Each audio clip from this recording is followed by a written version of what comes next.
Hello everyone, আসসালামু আলাইকুম। কেমন আছেন আপনারা সবাই? আশা করি ভালো আছেন। আজকে আরেকটি নতুন ভিডিও নিয়ে চলে আসলাম আপনাদের মাঝে। আজকের অ্যাপার্টমেন্টে হচ্ছে যে কেয়া তালতবন বলার কারণ হচ্ছে যে কি আজকে আমি যাচ্ছি আমার কাজিনের ননদকে ব্রাইডাল মেহেদি লাগাই দেওয়ার জন্য।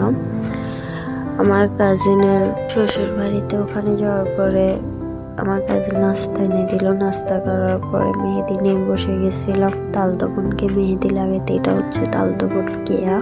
কথা বলতে বলতে অর্ধেক মেহেদি শেষ করলাম। শেষ করার পরে তালতবন চাইছিল তালতবনের এক হাতে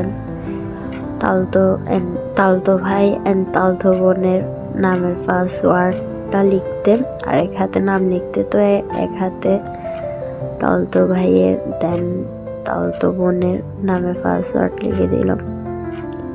এরপর এটা হচ্ছে যে এক হাত কমপ্লিট করার পরে আবার দেখে নেন আমার তালতো বোনটাকে। এক হাত কমপ্লিট করার পরে আমি ছবি টবি তুলে লাঞ্চ করতে চলে গেছিলাম।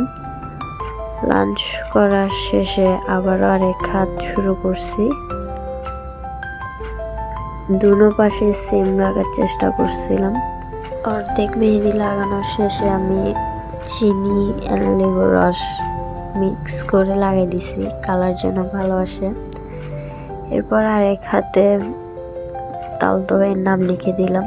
হাতের লেখা অনেক বাজে, আপনারা দোয়া করেন যেন আমার হাতের লেখাটা একটু ভালো হয়। তো শেষ করে একটু ব্রেক নিলাম, চা খাইলাম। এটা হচ্ছে যে আমাদের পেজ অর্গানিক মেহেদির কালার, ফ্রেশ কালার বললে চলে। এরপরে দেখতেছি এরা নাচানাচি করতেছে। তো ওখান থেকে আসার পর আর কোনো ক্লিপস নেওয়া হয় নাই। ক্লিপস কিভাবে নিব, কালকে পুরো অবস্থা খারাপ হয়ে গেছে, ব্রাইডের অবস্থা খারাপ হয়ে গেছে, আমার অবস্থা খারাপ হয়ে গেছে। কালকে এই মেহেদিগুলি লাগাইতে অনেক টাইম লাগে। এত টাইম কেন লাগছে নিজেও বলতে পারি না। সকাল 12টা বাজে শুরু করছিলাম, যে রাত 11টা বাজে শেষ হয়েছে। যাই হোক, ফাইনালি মেহেদি লাগানো শেষ করে কিছু ছবি ভিডিও নিলাম। নেওয়ার পরে রেডি হয়ে বাসায় চলে আসছিলাম। আজকের ভিডিও এতটুকুই। কিছু ভুল বলে থাকলে ক্ষমা করবেন। আল্লাহ হাফেজ।